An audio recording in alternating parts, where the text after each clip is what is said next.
sous vos applaudissements, à me rejoindre sur scène. Merci. Comme vous voulez.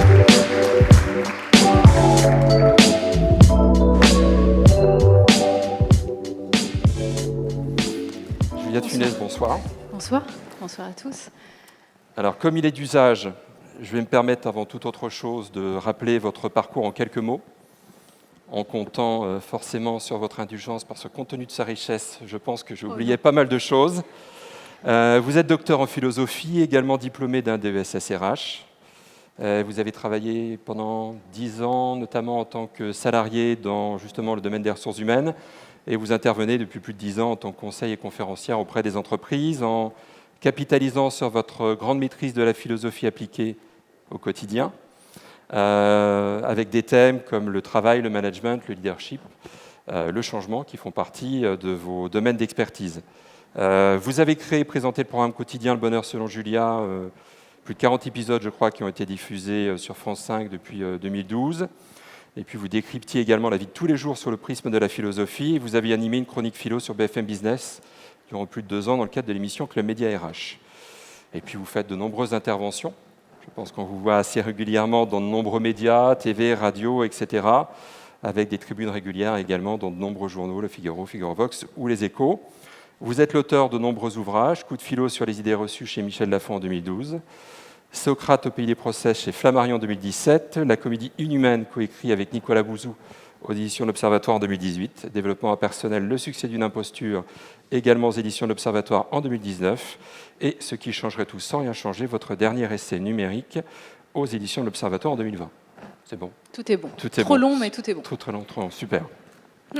Alors, pour introduire justement notre discussion, puis aborder le sujet du jour, je me permettrai de repréciser peut-être quelques éléments de contexte, puisque le président de la République avait effectivement, donc, lors du confinement, évoqué et affirmé que le jour d'après ne sera pas un retour au jour d'avant. De fait, et dans le monde, plus de 4 milliards d'individus ont été assignés à résidence avec ce confinement pendant plusieurs semaines, avec peut-être un temps entre parenthèses qui a été propice, sans doute, je le pense, à une forme d'introspection, nous permettant tout à chacun de nous interroger sur notre mode de vie, notre consommation, à la fois notre questionnement sur notre futur. Et l'idée d'un monde d'après a rapidement émergé dans les discours et dans la presse avec une expression qui finalement recouvre différentes réalités, que l'on soit ici dans la stricte application des gestes barrières comme on le vit encore, ou dans la redéfinition plus large de notre futur. Alors j'avais, un petit peu pour essayer de pitcher, de préparer cette intervention, étudié une étude de l'ADEME qui était sortie en février 2021 et qui était intitulée « Étude sur les contributions autour du monde d'après ». Et je vais me permettre juste de vous citer quelques éléments. C'est une étude dans laquelle on retrouve pêle-mêle un certain nombre d'expressions, contributions, identifiées comme corrélées à notre thématique. On a ainsi désigné ce monde d'après sous différents thèmes: relance ou reprise économique, changement de système, résilience, transition écologique, futur souhaitable ou monde de demain ou monde de l'après. Alors, à l'instar du monde économique, des sociologues, des philosophes qui se sont notamment beaucoup exprimés, ça sera ma première question. Quelle serait pour vous, finalement, l'expression qui vous semblerait la plus pertinente et pourquoi? En existe-t-il une déjà? Écoutez, il y a beaucoup de choses dans votre première question, mais moi, j'aime pas trop, j'ai jamais aimé, et pourtant j'ai contribué à une collection qui s'appelait Le monde d'après et après. J'ai jamais vraiment cru à cette dichotomie monde d'avant, monde d'après. Évidemment, je crois que le tout changera, rien ne changera, monde d'avant, monde d'après. Les deux propositions sont aussi fausses l'une que l'autre. Évidemment que tout ne changera pas, et heureusement, parce qu'il y a des choses qui fonctionnent très bien et qu'il ne s'agit pas du tout de remettre en question. Et puis, le rien ne changera est tout aussi faux, parce que même sans se situer dans des prédictions hasardeuses, sans jouer les Madame Soleil, on voit très clairement qu'il y a des nouveaux modes de fonctionnement qui s'inscrivent dans un temps long. Là, je pense évidemment au télétravail, par exemple, parce que c'est le plus concret. On ne reviendra jamais sur l'existence, l'essence même du télétravail. On peut y trouver des inconvénients, on peut y trouver des avantages, mais si vous regardez l'histoire du management, l'histoire des entreprises, l'histoire des hommes, dès qu'on leur octroie une liberté, on revient très rarement dessus. En tout cas, dans l'histoire du management, ça c'est quasiment jamais vu. Donc, évidemment qu'il y a des nouveaux modes de fonctionnement qui s'inscrivent dans un temps long, et donc le monde d'après d'après, ou le monde d'aujourd'hui n'est pas celui d'avant. Mais la table rase du passé, j'y crois pas du tout. Ça pourrait nous satisfaire narcissiquement. C'est bien de se dire qu'on est à un moment de bascule historique et qu'on va changer de monde. Ça satisferait sans doute notre ego. Mais je crois qu'il faut rester modeste et que s'il y avait une expression, je l'emprunterais, parce que j'ai pas le talent de trouver des expressions, mais je l'emprunterais à Bergson, qui appelle ça l'évolution créatrice de la vie. Sans rupture, sans moment dramatique, sans table rase, c'est l'évolution créatrice de la vie. C'est-à-dire que dans toute vie, dans toute identité, que ce soit à l'échelle individuelle ou à l'échelle collective, il y a deux mouvements contradictoires qui s'opposent et qui seraient absurdes de vouloir scinder. C'est-à-dire que pour se maintenir, il faut sans cesse se dépasser, et pour se dépasser, il faut bien se maintenir et durer. Et pour changer, il faut bien durer, sinon on ne change pas. Donc c'est ces deux forces-là qui sont évidemment inhérentes à toute vie, à toute identité, à toute organisation, et c'est pour ça que la dichotomie stricte me semble parfois un peu raide. Donc le clivage selon lequel cette période, cette pandémie a créé des ruptures décisives avec le passé, c'est quelque chose dans lequel vous ne vous retrouvez pas trop finalement, ou vous êtes plutôt, j'irais, amené à penser qu'au contraire, cette crise a créé ou va accélérer des mutations qui étaient déjà finalement préexistantes. Alors, oui, c'est-à-dire que il y a eu une rupture, en tout cas une rupture temporelle, une rupture dans les organisations. Ça ne veut pas dire une rupture historique, c'est quand même différent. Mais il y a eu un moment de rupture, c'est-à-dire un moment d'arrêt brutal. On a été confinés, etc. Et si vous regardez avec un peu de recul toutes les histoires, l'histoire des sciences, encore une fois, ou l'histoire des hommes, tous les grands progrès, toutes les grandes innovations sont toujours précédées d'un moment de rupture.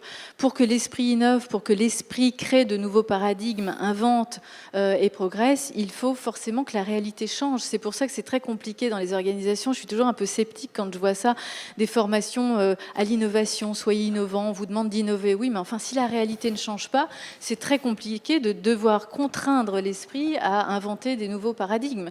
Vous savez, en disant ça, je pense à un philosophe des sciences, Gaston Bachelard, qui expliquait que tout progrès scientifique est précédé d'une rupture épistémologique. Ça ne veut pas dire une rupture historique, mais ça veut dire un changement de réalité pour inventer, pour trouver de nouveaux cadres de pensée.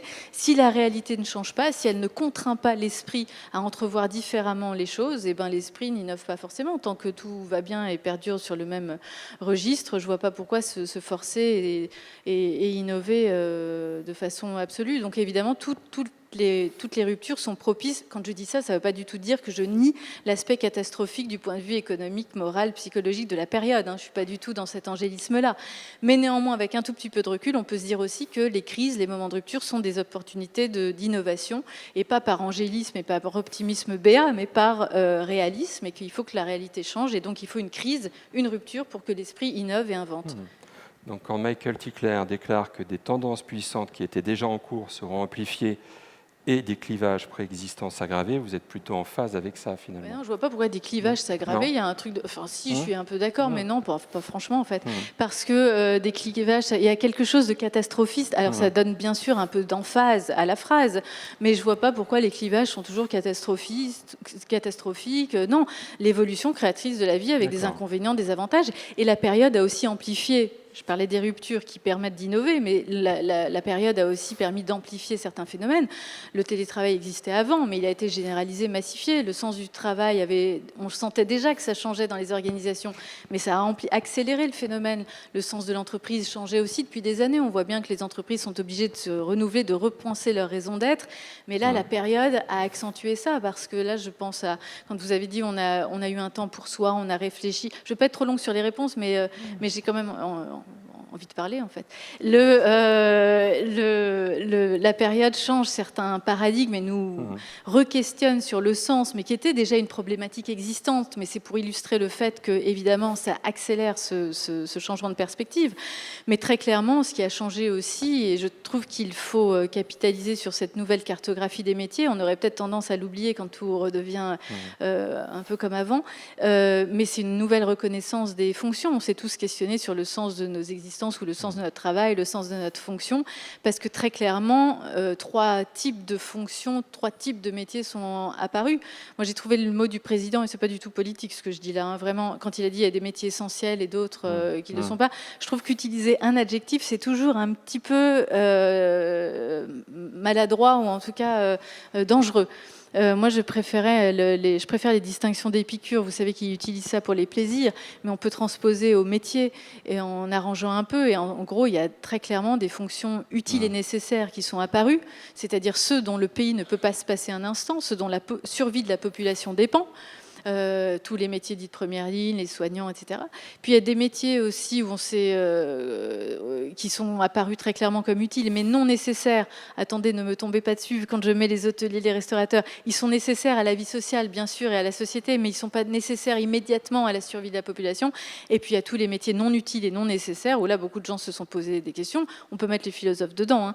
Non utiles et non nécessaires, parce qu'on se dit, mais le pays peut se priver de moi pendant des mois. Ça ne change pas du tout le cours de l'existence, ou en tout cas ça ralentit un peu, mais on peut très bien se passer de moi. Donc il y a eu tout ce questionnement sur la reconnaissance des métiers et sur le sens accordé à sa vie, à sa fonction, qui s'est amplifié, mais c'est un questionnement existentiel qu'on a tous en nous-mêmes tout au long de la vie, plus ou moins. Mais là, évidemment, ça s'est accéléré. Alors, je pense qu'on sera tous ravis pour ceux d'entre nous qui sont salariés dans la salle d'essayer de se considérer plutôt dans les deux premières catégories et non pas dans la dernière, effectivement, non utile et non nécessaire. Et dans la dernière, ce qui est incroyable, c'est que là, je mets tout le florilège, vous avez vu quand même, il y a un paradoxe inouï dans notre marché de l'emploi, un florilège de fonctions qui viennent de nulle part, qui sont exercées par des gens dont les formations sont très contestables, parfois incroyables, quelques semaines sur Internet, et on peut mettre une plaque dorée avec écrit coach ou quelque chose comme ça, sur son... Et ce qui est fou, mais ce qui est plus grave, c'est qu'il y a parfois une reconnaissance vis-à-vis de ces métiers non utiles et non nécessaires, et une absence de reconnaissance pour les fonctions les plus utiles et les plus nécessaires. Pourquoi ? C'est pas par oubli ou par méchanceté de notre part. Pourquoi tout d'un coup on a montré un élan de solidarité vis-à-vis de la première catégorie ? Mais c'est parce que je trouve que la reconnaissance devient difficile en pays démocratique. J'explique juste en 2 secondes ça. C'est que le manque de reconnaissance n'est pas une malveillance de notre part. Le problème, c'est qu'aujourd'hui, un des piliers démocratiques, ça a toujours été, c'est l'égalité, mais une des dérives possibles, c'est l'égalitarisme. Et dès qu'on passe de l'égalité à l'égalitarisme, on passe d'une égalité de droit, absolument légitime, qu'il ne s'agit pas de contester, à une équivalence de compétences. Pourquoi votre fonction vaudrait plus que la mienne ? Il n'y a pas tellement de raisons, si je raisonne en termes d'équivalence de compétences. Ce qui est une énorme erreur. Bien sûr qu'il n'y a pas une équivalence de compétences. On l'a vu là d'ailleurs lors de la période Covid, des philosophes parlaient de médecine, des économistes parlaient de médecine, des médecins parlaient de politique. Tout se mélange. Il y a un télescopage des sphères assez ahurissant. Moi, le droit à la parole, la liberté d'expression est incontestable, mais vouloir mettre sur le même niveau certains discours, ça me semble être une imposture totale. Il y a des personnes qui sont plus aptes à parler de sujets que d'autres, et il faut reconnaître cette non-équivalence des compétences. Mais donc, cette confusion entre égalité de droit et puis égalitarisme, équivalence des compétences, mène à l'indifférenciation généralisée. Et l'indifférenciation généralisée, le relativisme absolu de tout, mène à l'indifférence. Et l'indifférence, c'est l'opposé de la reconnaissance. Pour reconnaître les gens, il faut encore avoir le courage de distinguer, d'oser les différences, de hiérarchiser, non pas les êtres en termes de droit, mais en tout cas les fonctions, en fonction du sens d'une situation. Et c'est difficile en temps démocratique et en temps de relativisme absolu, parce qu'il faut avoir le courage de distinguer. Et trop souvent, on amalgame, je trouve, les différences et les injustices, parce que ces différences, c'est injuste. C'est une énorme erreur. Les différences peuvent être très justes. Si je paye plus d'impôts que mon voisin, c'est une différence, et ça peut être très juste, ça s'appelle l'équité. Mais on a tendance à amalgamer un peu tout ça, et donc, évidemment, à ne pas reconnaître les plus utiles, les plus nécessaires, parce qu'on n'ose pas distinguer, on n'ose pas hiérarchiser. La reconnaissance est vraiment fille du courage, pas fille de la bien-pensance ou des bons sentiments. Mais justement, ces changements, cette différence ou cette indifférence que vous évoquez, n'est-elle pas le fruit justement du changement et de la crise que nous avons connue, que nous connaissons encore ? Je vais me permettre de citer un philosophe, j'en ai d'autres. Le monde sera différent de ce que nous imaginions en temps normal. Ça, c'est John Gray, le philosophe britannique, qui écrivait ça. Est-ce qu'on est vraiment, malgré tout, là-dedans ? Est-ce qu'il y a vraiment, effectivement, un monde différent qui émerge de cette situation ? Non, je reprends un peu l'idée, c'est une continuité avec des ruptures, avec des choses qui s'effacent et puis des nouvelles choses qui se créent. Mais voilà, je crois que le meilleur philosophe pour parler de ça, c'est Bergson. C'est le philosophe de la continuité, de la fluidité des choses avec des ruptures. Et là, encore une fois, le changement n'invalide pas l'idée de rupture. Mais voilà. Alors vous l'aurez compris si vous ne le savez pas déjà, mais le Normand est un peu têtu à la base, donc il va insister. Et le Normand que je suis va insister dans le sens où à travers effectivement cette période, il y a un point fondamental qui, je trouve, émerge à travers tout ce qu'on évoque, c'est quand même la notion d'incertitude. Et Nietzsche disait, ce n'est pas le doute, c'est la certitude qui rend fou.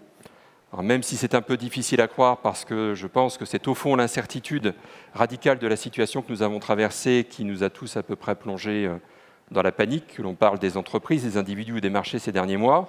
Et même si nous avons tous l'habitude de penser que nous sommes tous capables de trouver les ressources, comment on peut finalement, face à cette mouvance, arriver à aborder rationnellement justement ce qui est fondamentalement mouvant? Oula, mais déjà, vous avez fait une petite dérive. Hein. Quand Nietzsche dit c'est la cohérence qui rend fou, la folie a l'idée de cohérence, vous avez déjà parlé à un fou. Moi, j'ai déjà parlé à un fou hein, dans des structures. C'est très cohérent. Ça peut. Il y a des fous qui sont incohérents, mais ça peut faire très peur.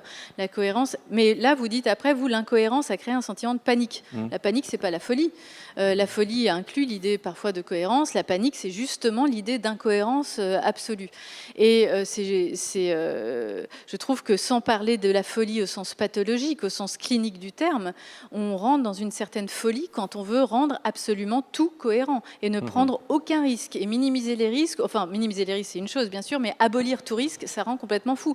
J'en veux pour preuve que dans la société et même dans les entreprises, vous avez vu à quel point on procédurise énormément les choses. Alors, je ne suis pas contre les procédures. Aucune organisation, aucune société ne peut vivre sans procédure. Mais quand le process devient le sommet des priorités au détriment du sens de ce qui est entrepris, c'est là qu'on tombe dans l'absurde, c'est-à-dire une forme de folie, c'est-à-dire qu'on fait d'un moyen une fin. Et on en a évidemment dans les organisations. Quand je dis je ne suis pas contre les procédures, c'est-à-dire que ce n'est pas la procédure ou le process qui est un mal en lui-même, mais c'est comme, je vais faire une métaphore médicale, puisqu'on est dans le climat, c'est comme le vaccin, hein, le poison est dans la dose, pas dans la chose. Et quand vraiment le process devient la priorité, c'est là qu'on tombe dans la folie.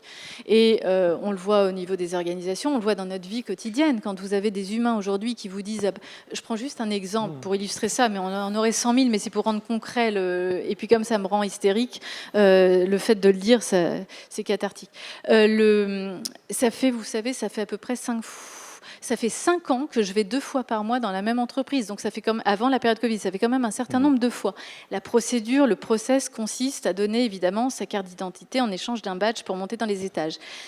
Il y a un hall desk avec les 5 personnes de l'accueil, hall marbré. J'arrive, je connais une des personnes de cet accueil, ça fait 5 ans, 2 fois par mois qu'on se voit. Donc on connaît quand même nos visages respectifs. J'ose, audace bien imprudente, j'ose dire à cette personne de l'accueil, j'ai pas ma carte d'identité ce matin, est-ce que néanmoins je peux avoir le badge?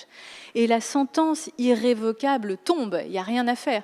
La procédure, c'est la procédure. Donc ça rend fou parce qu'on se dit être un humain et ne pas avoir eu l'autonomie suffisante pour dire attendez, je sais ce qui se passe quand cette personne vient dans l'entreprise, donc je lui laisse, je prends ce risque qui est quand même minime. C'est déshumanisant pour la personne à qui qu'on embauche et à qui on fait dire c'est pas le process, ça le mécanise, ça le machinise, et en plus il a même pas le niveau aujourd'hui d'une intelligence artificielle très bas de gamme, parce que l'intelligence artificielle très bas de gamme est capable elle sait exactement ce que je fais dans l'entreprise, à quelle heure j'y vais, à quelle heure je ressors. Elle prendrait plutôt elle-même ce risque.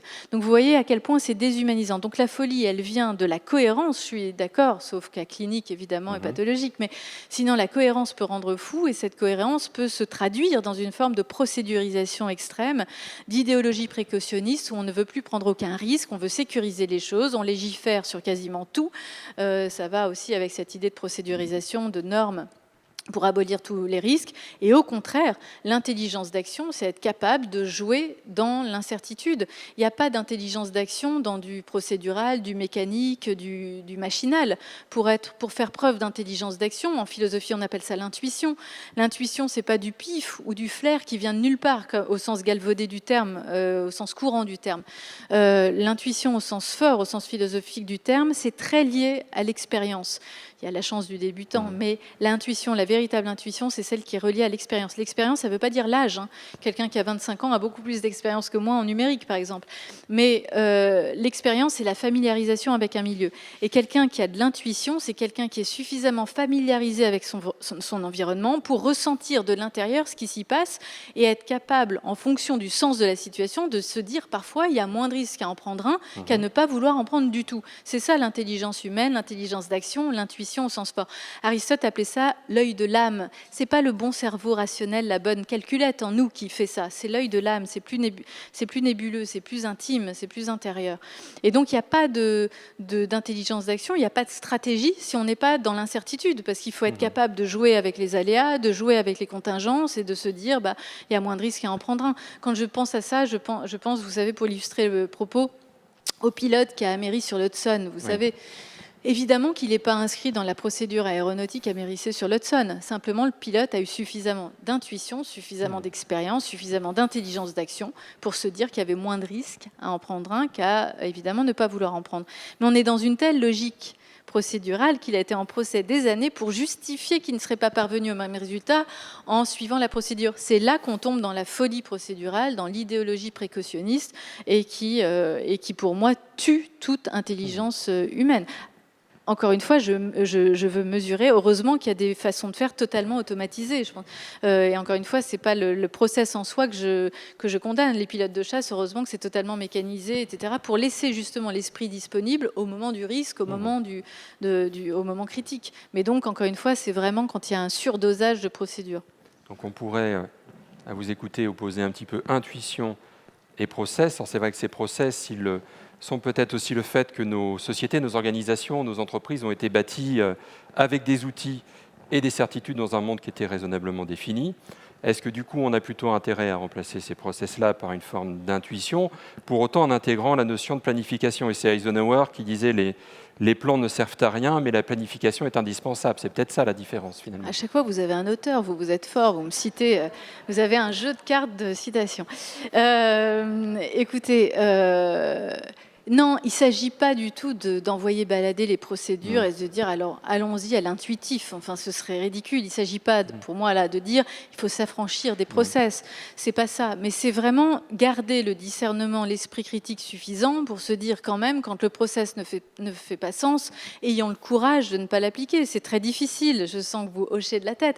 Mais c'est très difficile dans certaines organisations et dans certains milieux parce qu'on ne se sent pas libre et on se dit oui, mais il y a toujours je ne suis pas libre de m'affranchir. Je crois que la seule vertu pour ça, et j'en ai des exemples concrets, c'est le courage, un moment quand même, de dire, soit à son supérieur, soit à ses équipes, de se dire que le process ne faisant absolument pas sens, c'est absurde et c'est vraiment annihilant pour l'esprit et déshumanisant pour l'intelligence que de vouloir l'appliquer. J'ai beaucoup d'exemples. Je pense à un laboratoire pharmaceutique dans lequel je travaillais. Il n'y a pas plus procédural. On est bien placé pour le savoir aujourd'hui que les laboratoires pharmaceutiques. Et à un moment, il y avait 23 procédures à appliquer pour faire une action. Et le manager, la femme en question, se dit, mais sur cette procédure-là, ça n'a plus aucun sens. Et si elle avait suivi par conformisme, par peur, par angoisse, ça peut se comprendre, la procédure, elle aurait évidemment, elle n'aurait pas eu le courage de s'affranchir de ça. Mais par courage, elle a su et ça a amélioré vraiment les pratiques avec des dégâts collatéraux parce qu'il y a toujours des gens qui préfèrent être sur des rails. Il y a un biais cognitif, il y a des gens qui sont incapables de s'affranchir des modes de fonctionnement préétablis et des planifications. Mais je crois qu'être dans des fonctions, vous êtes peut-être pour la plupart des managers, des cadres ou des dirigeants ou des directeurs, quand vous avez une responsabilité, c'est cette responsabilité-là qu'il faut exercer et donc avoir le courage de prendre des risques quand le sens de la situation l'impose. D'accord. Donc, faire appel à son intuition, c'est aussi peut-être individuellement pouvoir proposer des scénarios face au changement. Et rien n'interdit, si j'entends bien ce que vous dites, finalement, d'être optimiste. La suite, effectivement, de cette crise. Et je pourrais citer Bruno Latour, encore une autre citation, j'en ai encore d'autres. Chaque question. Si on ne profite pas de cette situation incroyable pour changer, c'est gâcher une crise.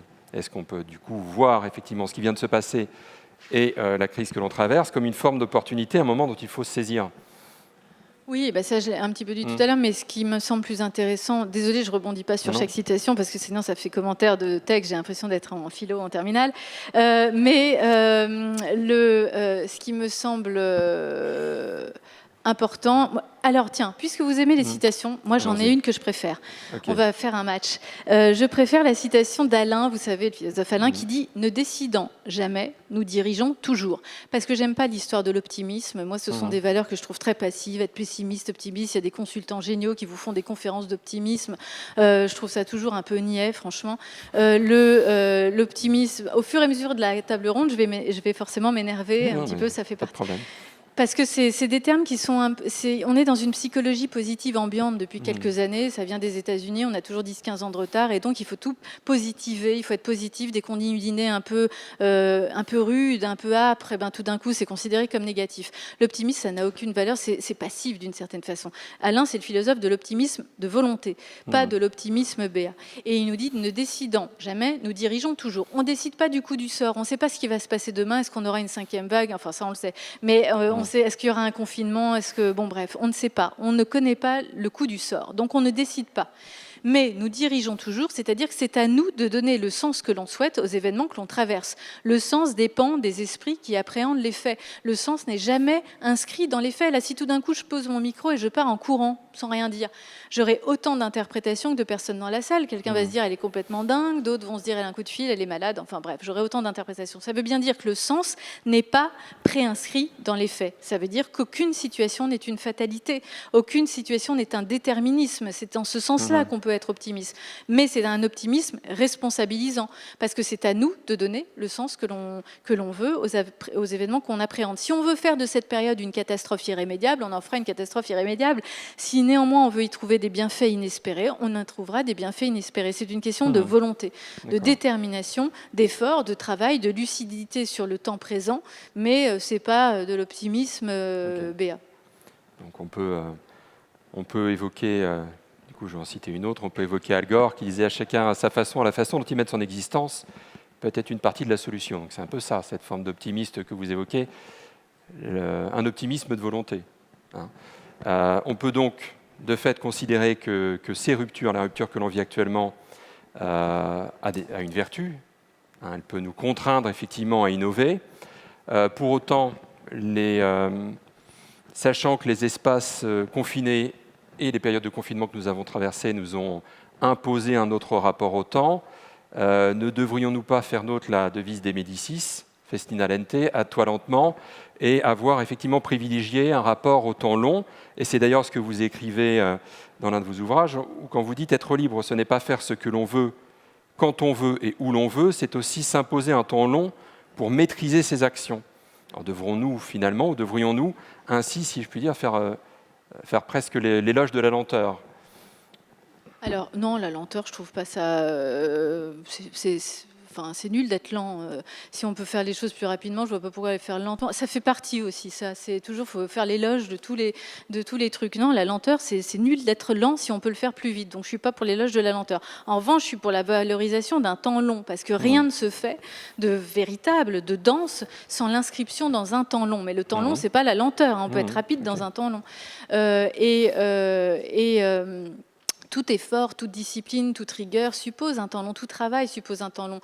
Donc se fixer un but et s'y acharner de façon rigoureuse, évidemment, suppose une discipline et donc du temps long. Et c'est comme ça qu'on procure plus de sève à notre aide que n'importe quelle de recette rapide et zapping rapide. C'est difficile. Aujourd'hui, on est dans un temps très rapide, mais je crois que pour construire quelque chose ou pour se construire soi-même, il faut forcément se situer dans un temps long. Et quand vous faites référence à l'idée de liberté qui n'a pas... enfin, si on peut raccrocher, mais c'est pas forcément l'idée de la lenteur. Mais il y a plein de choses dans votre question. C'est bordélique. Hein. Non, je rigole. Non, mais c'est parce qu'il y a plein de choses et je sais plus par où la prendre. Mais quand vous dites être libre, c'est pas faire ce qu'on veut quand on veut. C'est une référence à Spinoza. et qui nous dit, en gros, être libre, c'est pas faire ce qu'on veut, c'est devenir la cause de l'effet qu'on souhaite produire. Parce que l'homme n'est pas un empire dans un empire. On est évidemment englouti, engourdi par des lois physiques, physiologiques, procédurales, réglementaires, législatives. On est soumis à des lois en permanence. Donc on ne peut pas être libre, on ne peut pas s'affranchir, évidemment. Mais on peut se libérer. Se libérer, ça se fait par la compréhension des rouages. Ça veut dire ça, devenir la cause de l'effet qu'on souhaite produire. On sait qu'on ne sera pas libre, qu'on ne sera pas affranchi de tout, mais si on comprend très bien les rouages, si on comprend très bien les mécanismes, par la compréhension, on peut se libérer. Vous prenez toutes les grandes... je vais prendre 2 exemples extrêmes. Les évasions des grandes prisons. Il y a des gens qui arrivent, il n'y a pas plus contraignant qu'un environnement carcéral. Mais c'est toujours en comprenant excessivement bien, extrêmement bien les rouages que le prisonnier réussit à mettre un peu de jeu, J-E-U, dans les procédures et à se libérer ou à s'enfuir. Si je prends un autre exemple, Nureyev, par exemple, voilà, il n'était pas moins soumis que vous ou moi aux lois de la pesanteur. Mais pourtant, quand il saute, il vole, si je fais le même saut, ça ne va pas tout à fait être la même chose. Donc, il n'est pas affranchi des lois de la pesanteur, mais c'est par la maîtrise intérieure, par la rigueur disciplinaire de son activité qu'il va mettre un peu de jeu et donc il va déjouer, en tout cas d'une certaine manière, ces lois physiques en donnant l'impression de voler au lieu de sauter et de faire un petit saut. Donc vous voyez, quelles que soient les lois, que ce soit physique, que ce soit réglementaire, c'est toujours par la grande maîtrise, que ce soit par la compréhension ou par la rigueur physique, qu'on arrive à obtenir quelque chose et qu'on arrive à obtenir une libération. Donc la libération, effectivement, suppose un temps long, qui est celui de la compréhension. C'est Nietzsche qui disait, pour apprendre à danser, pour apprendre la légèreté du pas, il faut avoir dansé dans les chaînes. C'est exactement la même chose. Pour qu'un pianiste improvise, il faut qu'il ait répété ses gammes et ses classiques un certain nombre de fois. Donc on arrive à rien de léger, à rien de libérateur si on n'a pas, effectivement, si on ne sait pas imposer une certaine dose de contrainte, de discipline, de rigueur et donc de temps long, forcément. Donc, pas la lenteur, mais la réhabilitation du temps long. Est-ce que cette réhabilitation du temps long, c'est quelque chose qui va aussi finalement nous permettre de remettre en cause notre rapport au monde ? Enfin, je suis assez convaincu que finalement, tout ce qui est en train de se passer nous permet de travailler sur différents niveaux d'intervention, à la fois sur les enjeux sociaux, sur les enjeux écologiques et économiques. Et c'était un petit peu le sens des conclusions de l'étude de l'ADEME que je citais tout à l'heure, puisque dans cette étude, la question du changement, elle était au cœur des esprits et qu'il y a eu tout un tas de contributions qui ont été faites à la fois par le monde politique, économique, philosophique, les militants et les médias. Et cette étude permettait de faire émerger cinq thématiques majeures que je vais permettre de vous citer. Il était question de changement, effectivement, en matière d'environnement. Il était question de modification et de changement en matière de justice sociale et de lutte contre les inégalités, les relations aux autres. On parlait de l'organisation de l'économie locale et mondiale et de la gouvernance et de l'organisation du pouvoir. Je me permettrai juste de faire peut-être un ou deux focus, notamment peut-être en premier lieu sur l'environnement. On est convaincu que la façon dont nous vivons n'est peut-être plus un modèle tout à fait soutenable. Et vous déclariez d'ailleurs il y a peu qu'une entreprise commet une erreur stratégique si elle ne répond pas à une raison sociale, sociétale et environnementale. Je pense que c'est un schéma qui s'impose à tous, on l'a compris. Mais est-ce que dans ce que vous évoquiez à l'instant, il y a intérêt effectivement pour nous à aller au-delà, à repenser complètement aussi le rapport que l'on peut avoir à la nature et finalement notre interdépendance aussi par rapport au monde qui nous entoure ? Oui, alors c'est vrai, je trouve qu'il y a quelques années, c'est là aussi, vous aviez raison, je reprends votre première question sur l'amplification, l'accélération des changements de paradigme, parce que on voyait depuis des années que les entreprises, les organisations devaient repenser leur raison d'être, leur façon d'être, leur sens. C'est le mot devenu très à la mode, on le place à peu près à toutes les sauces, il y a toujours un buzzword chaque année, et là, depuis quelques temps, c'est le mot sens. Si on a le temps, on peut le définir ensemble, mais chercher un sens, c'est toujours chercher une explication extériorité. Quand vous cherchez un sens à quelque chose, c'est toujours justifié par autre chose que vous êtes en train de faire là, à l'instant T. Et je le concède volontiers, je regardais il y a quelques années la raison d'être, la loi Pacte, la raison d'être des entreprises, en me disant franchement, les entreprises ont d'autres choses à faire que s'occuper de cette raison d'être. C'est du marketing éthique, c'est du marketing, si on joue sur les mots, ça fait bien, mais c'est pas du tout l'objet de l'entreprise. C'est une énorme erreur de raisonner comme je raisonnais il y a quelque temps encore aujourd'hui. Ce serait une énorme erreur, parce qu'aujourd'hui, vous êtes sur la thématique de l'attractivité. Toutes les entreprises que je connais et qui parviennent à attirer, à recruter, sont celles qui ont une raison d'être très forte. Aujourd'hui, c'est plus juste un décorum ou un artifice qui fait bien d'avoir une raison d'être. C'est un impératif. Une raison d'être, c'est 5 mots, parce que parfois, je vois des organisations, des entreprises qui ont des raisons d'être, c'est des paragraphes incompréhensibles. L'autre jour, je travaillais pour une banque et sur le teaser d'accroche, enfin la raison d'être, il y avait déjà le mot qui fait fuir, à mon avis, appartenir. Bon, déjà, ça, c'est une valeur en voie d'obsolescence totale, mais appartenir au leader français sur ce type de produit. On n'en a rien à faire d'appartenir à un leader français sur un type de produit. Ça fait plus de rimer personne. Il y avait une hypocrisie il y a 20-30 ans, on voulait bien faire croire que ça nous intéressait. Maintenant, c'est même plus du tout la peine. On est dans un culte de l'authenticité. C'est impossible de faire croire. La raison d'être, c'est 5 mots. C'est trouver 5 mots qui parlent. Quand je pense je prends un exemple extrême, mais quand Elon Musk dit on va aller coloniser Mars, c'est 5 mots, mais ça fait drimer un certain nombre d'ingénieurs de la Silicon Valley, presque tous. Quand Facebook dit on va relier le monde, c'est 5 mots aussi. Donc c'est vraiment, il y a des exemples français très, très forts aussi. Donc c'est vraiment une raison d'être qui me semble absolument essentielle. Et le paradoxe inouï, le changement de paradigme auquel on est en train d'assister, que ce soit pour le travail ou pour l'entreprise, c'est la même chose. Et pour les villes, je pense que c'est la même chose. Mais vraiment, vous me contredirez si c'est faux. Mais je trouve que pour redonner un sens, les organisations maintenant ne doivent se penser que comme des moyens au service d'une cause plus grande qu'elle-même, que ce soit une raison d'être sociale, sociétale, environnementale, humanitaire, peu importe. Mais si l'entreprise ne se considère pas ou la ville comme un moyen au service d'une plus grande cause qu'elle-même, c'est difficile de la rendre attractive. Aujourd'hui, et surtout sur les plus jeunes générations, j'aime pas dire ce que je suis en train de dire, parce que raisonner en termes générationnels, c'est jamais juste, donc il faudrait nuancer évidemment.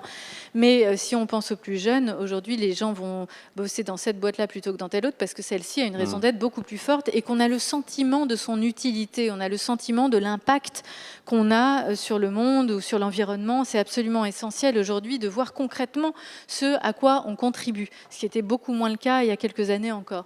Donc, en ce sens-là, je trouve que la raison d'être est absolument essentielle, et c'est la même chose pour le travail. Le travail trouve du sens et ne retrouve du sens qu'en concédant à n'être qu'un moyen au service de l'existence ou des aspirations individuelles. Donc, on voit ce changement de paradigme qui est un paradoxe, parce que c'est en devenant un moyen qu'on trouve du sens, qu'on donne du sens, et donc qu'on devient une finalité, qu'on oriente vers une finalité. C'est un paradoxe, mais ça me semble vraiment être le changement, le cadre de pensée nouveau auquel on assiste, à l'émergence de ce nouvel espace de pensée.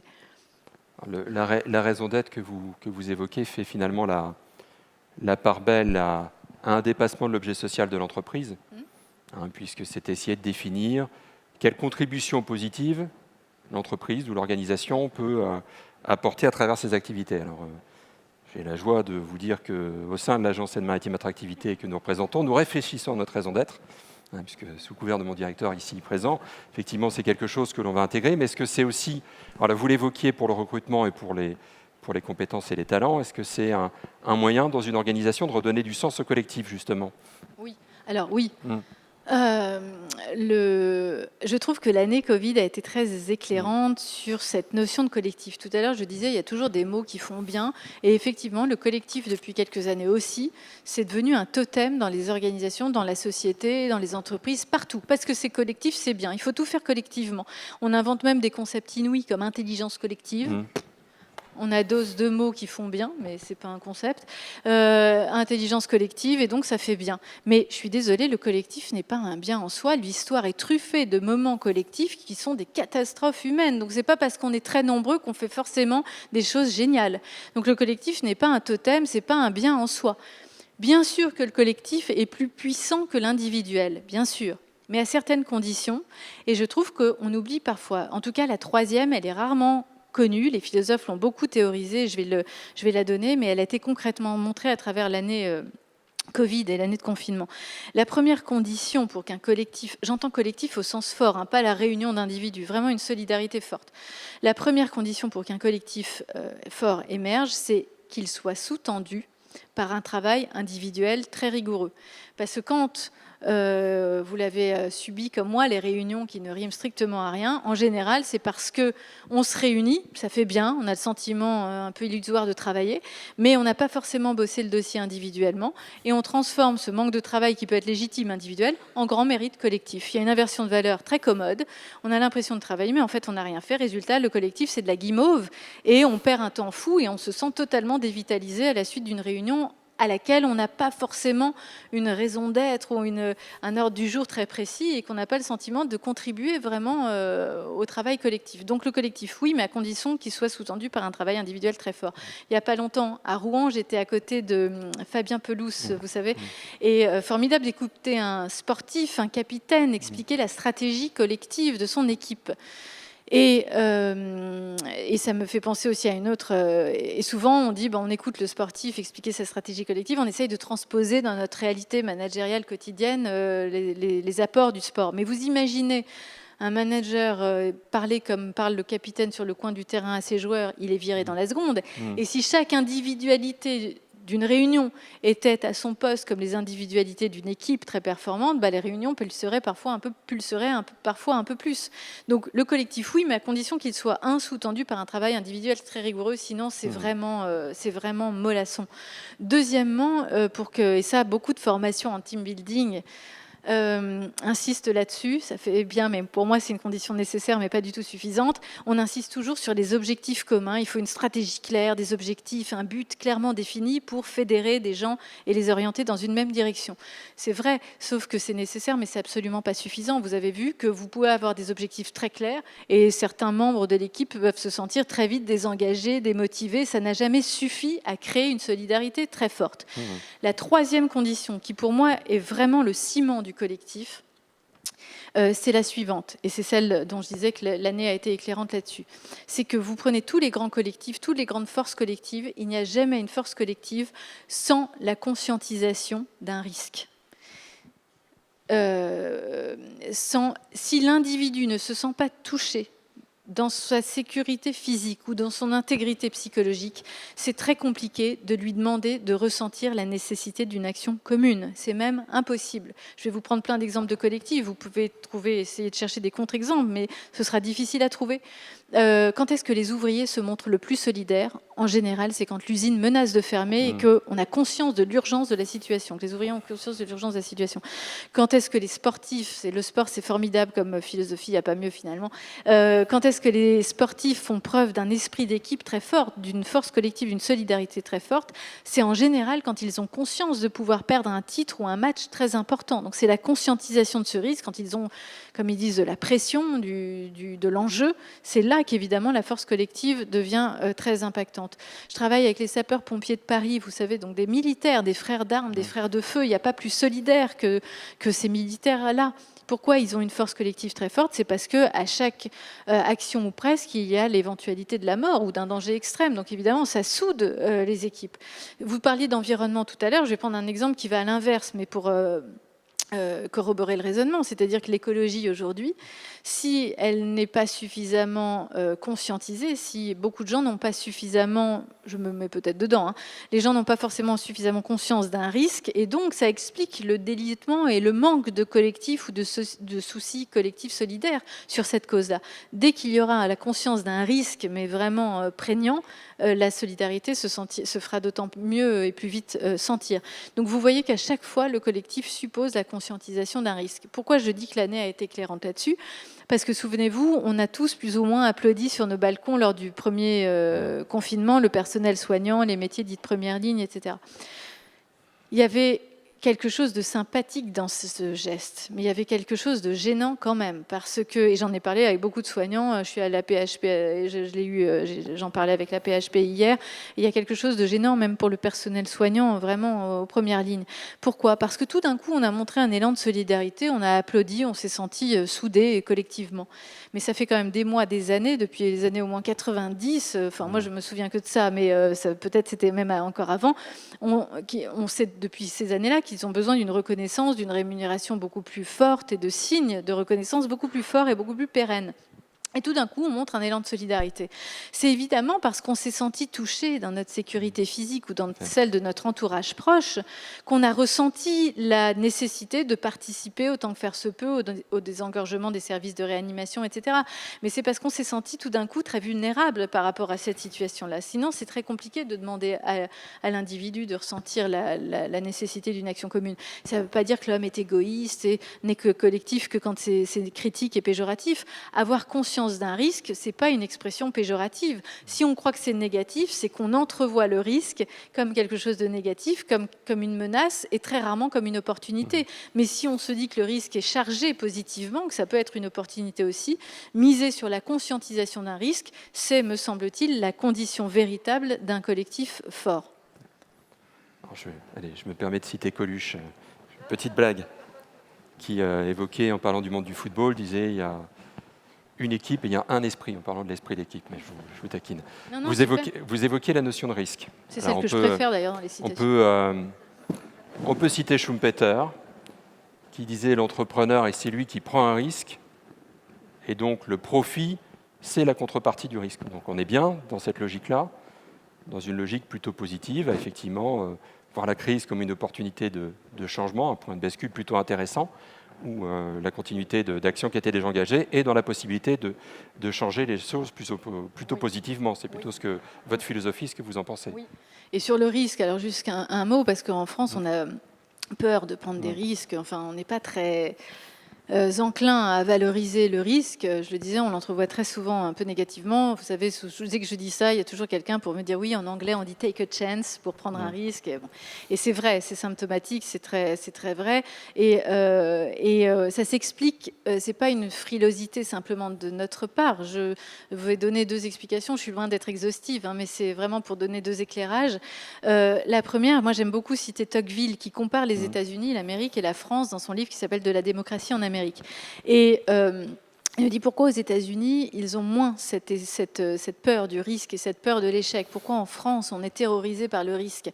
Et il l'explique de façon structurelle, de façon historique. Et il nous dit, en gros, l'Amérique, vraiment je synthétise, il faut le lire. En plus, il est savoureux à lire. C'est rare un philosophe qui est agréable à lire. Donc, c'est vraiment génial. Celui-là, il ne faut pas le louper. Et il nous dit, en gros, l'Amérique est une démocratie dès l'origine. On commence tous au même niveau 0, et puis on progresse, des inégalités se creusent, se créent, mais on commence tous au même niveau. C'est la démocratie dès l'origine. En France, bien sûr que nous sommes une démocratie depuis quelque temps, mais dans notre imaginaire collectif, nous sommes très aristocratiques. Je pourrais transposer au XXIe siècle encore.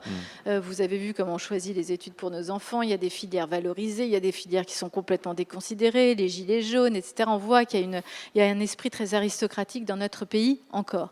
Et donc, on a cette idée, cet imaginaire de verticalité, de strates sociales, de privilèges sociaux. Et donc, échouer, c'est forcément très vite assimilé dans cet état d'esprit, dans cet imaginaire aristocratique, à la déchéance. L'échec, c'est la déchéance sociale.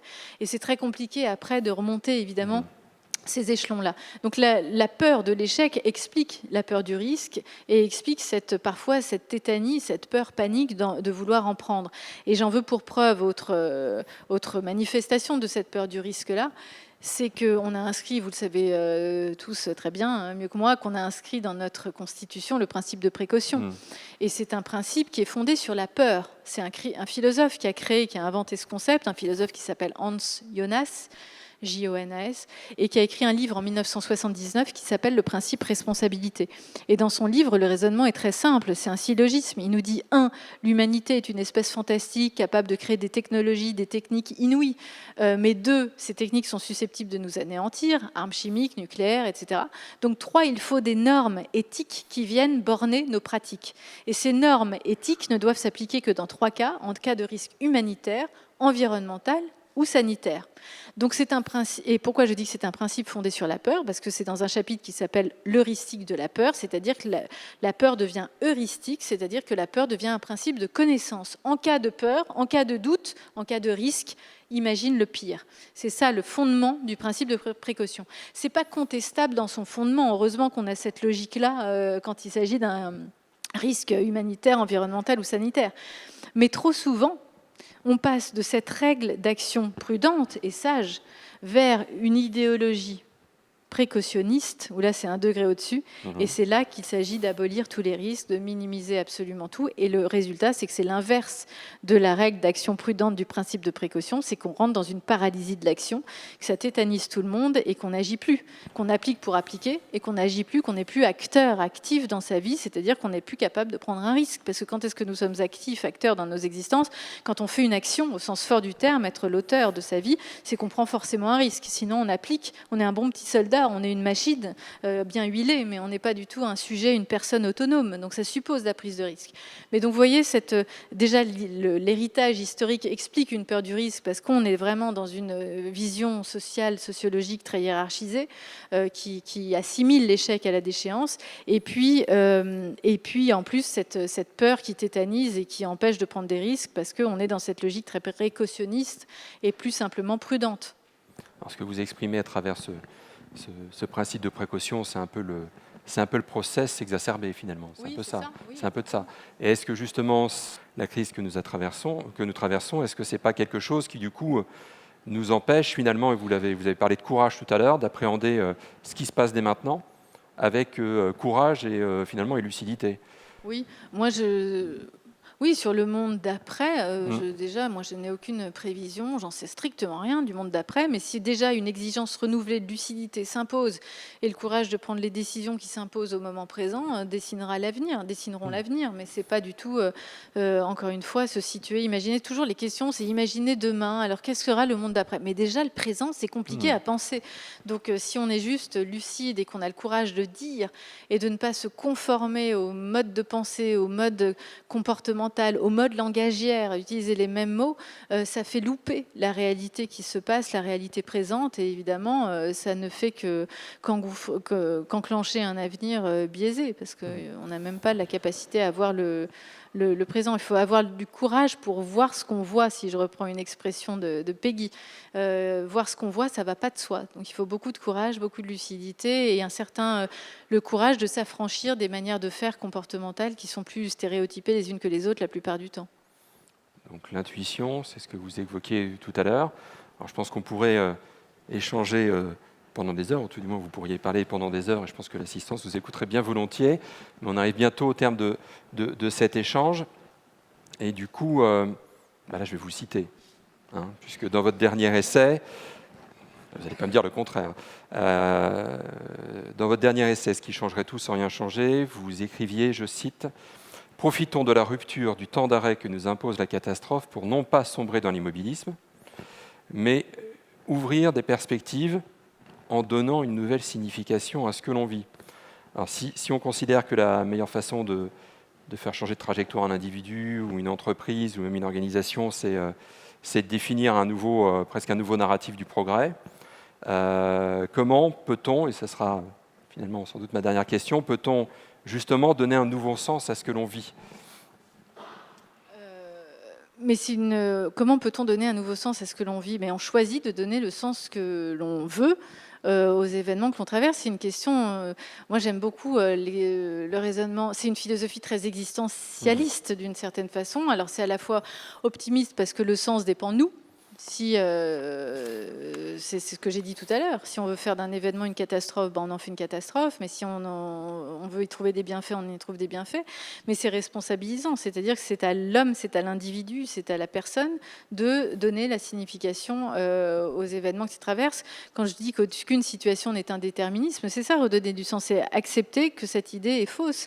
Il y a des gens, si je prends des exemples très concrets, qui vont... si demain j'ai un accident de voiture, je perds mes jambes, bah moi je vais me dire, alors là, ma vie s'arrête. C'est dramatique, je vais l'appréhender très, très négativement. D'autres gens, d'autres psychologies inouïes vont faire de leur handicap des défis. Je pense au handisport, je pense à tous ces gens-là. Donc ça veut dire que même dans les situations les plus, a priori, les plus fatales, certaines personnes sont capables de donner un autre sens à ce qu'ils vivent par force psychologique, par énergie vitale, et sont donc capables de donner une trajectoire, un sens différent à ce qu'ils vivent. Mais c'est ça aussi le leadership, le charisme. Quand on est dans une organisation, il faut bien suivre des gens qui donnent un sens.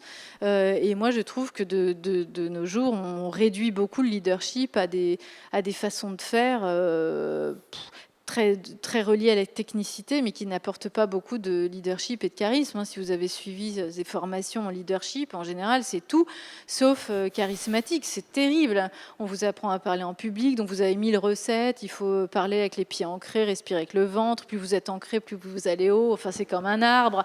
Tout ce genre de trucs. Résultat, les gens qui parlent en public n'ont en général pas de charisme. Pourquoi ? Moi, je préfère une explication plus nietzschéenne du charisme, plus existentiel. Pourquoi certaines personnes ont plus d'impact que d'autres quand elles parlent, et pourquoi on les suit dans le sens, puisque c'était votre question, pourquoi on suit leur direction plus que d'autres. Et Nietzsche nous dit, c'est pas inné acquis, il y a des gens qui l'ont et d'autres qui l'ont pas. C'est plus subtil que ça. Chacun de nous a une potentialité en lui-même, et cette potentialité, c'est ce qu'il appelle la volonté de puissance.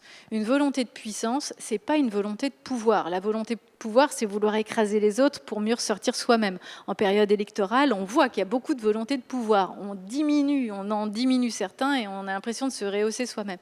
La volonté de puissance, c'est l'opposé de ça. La volonté de puissance, elle ne se compare pas. Celui qui a de l'impact, celui qui donne un sens, celui qu'on veut suivre, il ne se compare pas aux autres. C'est plus aristocratique que ça, d'une certaine façon. C'est une conviction des profondeurs, un rayonnement personnel qui fait que vous voulez votre propre volonté, que vous désirez vos désirs, que vous avez envie de dire ce que vous êtes en train de dire. Et il n'y a rien de plus séduisant, il n'y a rien de plus impactant que quelqu'un qui est dans l'authenticité de son être ou dans l'authenticité de son message. Et c'est comme ça qu'on suit les gens. Vous reprenez tous les grands leaders, tous les grands orateurs, ils ont chacun leur style. Ça veut bien dire que c'est une histoire d'authenticité, de personnalité, et pas simplement de recettes comportementales. Trump a évidemment son leadership, Macron a son leadership, Sarkozy a son leadership. Je sais qu'à chaque fois que j'arrive à Hollande, c'est toujours plus compliqué à dire. Mais théoriquement, tout le monde, Christine Lagarde a son charisme, Merkel a son charisme, etc. Donc c'est une histoire d'authenticité, de vérité d'être, et pour suivre, pour donner un sens, il faut suivre des gens qui ont cette volonté de puissance, cette volonté au carré, si vous voulez. Les grands sportifs illustrent très bien cette volonté de puissance. Si j'en prends un, il y en aurait 100 000 autres. Si vous pensez à Nadal, il ne veut pas simplement gagner pour la 11e, 12e ou 13e fois Roland-Garros, il veut toujours vouloir être le champion. Ça se sent, c'est une détermination sans hésitation. Et pourquoi c'est invincible ? Au-delà du séduisant et de l'impactant, c'est invincible, parce que quand on veut sa propre volonté, on peut essuyer un échec, la volonté n'est pas entamée. On continue, c'est ce qu'on appelle de façon un peu galvaudée aujourd'hui la résilience, mais c'est exactement cette idée-là, c'est une volonté au carré. Donc pour moi, vous donner un sens, c'est déjà avoir cette lucidité, bien sûr, et cette volonté, cette détermination à se dire le sens dépend de ma responsabilité, c'est moi qui donne un sens à ces événements que je vis. Et après, pour suivre des gens qui donnent un sens, encore faut-il qu'ils aient du charisme et qu'ils aient cette authenticité d'être. Mais c'est parfois, être soi-même, c'est parfois le travail d'une vie. Donc ça ne va pas de soi du tout. Très bien. Bah, écoutez, un monde d'après, donc basé sur l'optimisme de volonté, sur la responsabilité, sur le sens que l'on peut donner finalement à son propre destin et sur l'intuition. Bah, écoutez, je pense que ça a été riche et particulièrement intéressant. Moi, je suis ravi effectivement d'avoir pu échanger. Bah, moi aussi. Je vous ai titillé parce que ça fait partie du jeu de l'interview. Mais merci pour vos questions. Non, j'étais vraiment ravie de répondre à vos questions. Elles ont été très travaillées, très fouillées. Donc, merci beaucoup de m'avoir invité. Merci pour la qualité de l'interview. Et ben, c'est tout. J'avais pas pioché le dictionnaire des citations pourtant. Mais... Vous avez tout en tête, bravo. Bravo à vous. Merci. Merci.